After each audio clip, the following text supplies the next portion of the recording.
Hello, fish friends, and welcome to another episode of Inside Look, your video sneak peek into the newest issue of the world's favorite freshwater aquarium magazine. I'm Alex Rose, associate editor over here at Amazonas, and we're going to be flipping through the pages of the September-October issue with the theme of catfishes. The beauties on the cover are the rarely imported Brachyrhamdia cats, but we'll also discuss bumblebee cats, Hoplisoma cories, Loach cats, and plenty more. There's lots to learn, as always, so let's get going and dive in. Before we get into our catfish content, we've got a couple stories for you in our aquatic notebook section. The first one is a piece I wrote about the inspirational work being done by Conservation Fisheries in Tennessee. Their mission is to preserve aquatic biodiversity through the captive breeding and restocking of threatened native fishes in the American Southeast. The second piece is a rather peculiar one that looks at new research on alleged sperm-drinking behavior in some corydoras catfishes.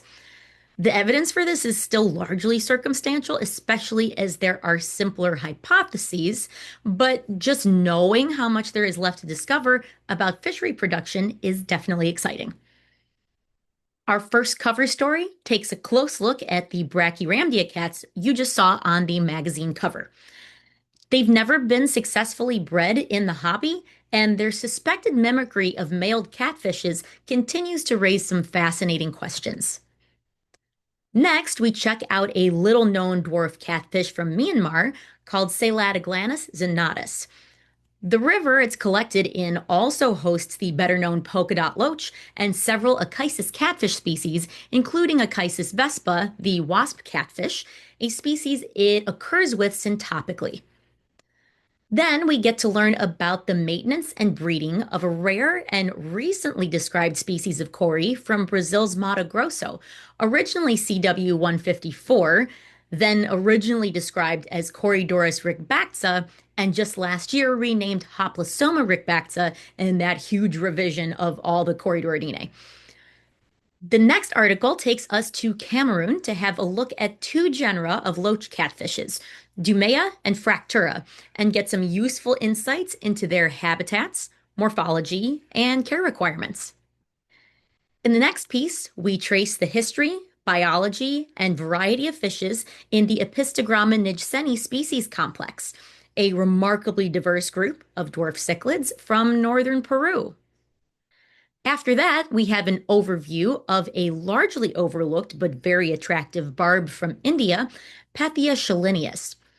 Most of us are more familiar with barbs in the genus Puentius, but there are about 48 species assigned to Pethia, and many of them haven't yet made it into the trade. Then we check out Bumblebee Gobies in the genus Brachygobius, including an outline of the key identification characteristics and care requirements for the distinctive yet undescribed Brachygobius species ocelot. Next, we learn about some pretty obscure African river fishes known as shell ears in the genus Parakneria. This common name was inspired by a unique shell-shaped structure on the male's operculum that resembles an ear and allows the male to attach himself to the female during mating.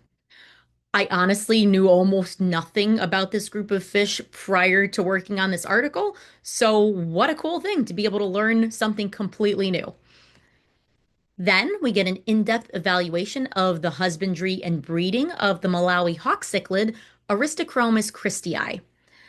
This fish comes from a relatively unpopular cichlid genus, but it's actually an extremely beautiful species with some really interesting behaviors. Next, we feature an exciting innovation in pufferfish breeding. The author created a purpose-built breeding tank to help manage his spotted Congo puffer's aggression, and then designed and 3D printed a really clever piece of equipment to automate egg collection. This DIY project provided some great solutions to issues with puffer breeding that could definitely be applied to breeding projects with a variety of other fish species. Next, we head to Lake Tanganyika, Earth's oldest and second deepest lake, which is home to more than 250 endemic cichlid species, and learn about a new conservation effort to protect the lake's unique biodiversity. We close out the magazine with a species snapshot of Pal bailey, the hairy puffer, a really odd and strangely charismatic ambush predator covered in little fleshy tassels that help it blend in with its surroundings. Well, that's all for this time. I hope you enjoyed this exclusive inside look at the newest issue of Amazonas. If you missed this one, you can always purchase it as a back issue off our website. If you liked this video, please click like, be sure to subscribe to our YouTube channel, and of course, subscribe to the magazine. Thanks for watching, and see you next time.